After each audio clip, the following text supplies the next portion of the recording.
വനിതാ ദിനത്തിൽ പെരിയ സ്കൂൾ 1981 സഹപാഠി കൂട്ടായ്മ കുടുംബസംഗമം സംഘടിപ്പിച്ചു. വിനോദ ബോട്ട് യാത്രയും നടത്തി. വനിതാ ദിനത്തിൽ പെരിയ സ്കൂൾ 1981 സഹപാഠി കൂട്ടായ്മ കുടുംബസംഗമം വൈവിധ്യമാർന്ന പരിപാടികളോടെയാണ് സംഘടിപ്പിച്ചത്. വിനോദ ബോട്ട് യാത്രയും സംഘടിപ്പിച്ചു. നീലേശ്വരം കോട്ടപ്പുറം ബോട്ട് ക്ലബിൽ പ്രത്യേകം സംഘടിപ്പിച്ച സദസ്സിൽ പ്രസിദ്ധ മെന്റലിസ്റ്റും സിനിമാ സംവിധായകനുമായ സനൽ പാടിക്കാനം മനുഷ്യ മനസ്സിന്റെ പരിണാമം എന്ന വിഷയം ആസ്പദമാക്കി ക്ലാസും ഹിപ്നോട്ടൈസ് രീതികളെക്കുറിച്ച് പ്രതിപാദിക്കുകയും ചെയ്തു.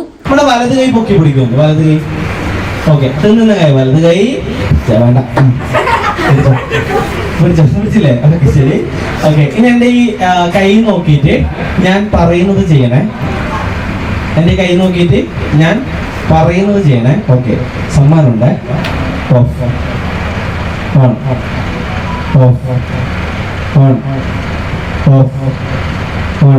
ഇന്നത്തെ കാലഘട്ടത്തിൽ വനിതാ മുന്നേറ്റത്തിന്റെ പ്രാധാന്യം എടുത്തുകാട്ടി നാടിന്റെ നാനാഭാഗങ്ങളിൽ നിന്നും എത്തിച്ചേർന്നവർ സംഗമവേദിയിൽ വെച്ച് വിവിധ കലാപരിപാടികൾ സംഘടിപ്പിച്ചു.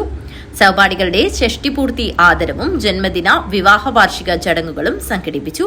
സമ്മാനദാനവും മെഗാ നറുക്കെടുപ്പും നടന്നു. മുഖ്യാതിഥിയായി എത്തിയ സനൽ പാടിക്കാനത്തിനെ കൂട്ടായ്മയ്ക്ക് വേണ്ടി പൊന്നാടി അണിയിച്ച് ആദരിച്ചു. ചടങ്ങിൽ ലൂസി ജോർജ് സ്വാഗതം പറഞ്ഞു. AM ദിവാകരൻ അധ്യക്ഷത വഹിച്ചു. ശിവരാമൻ K, മനോഹരൻ എരോൽ, രാധാകൃഷ്ണൻ P, അശോകൻ നമ്പ്യാർ, രാമചന്ദ്രൻ വില്ലാരംപതി എന്നിവർ സംസാരിച്ചു. രുക്മിണി മൈലാട്ടി നന്ദി അർപ്പിച്ച് സംസാരിച്ചു. News bureau, Kanhangad.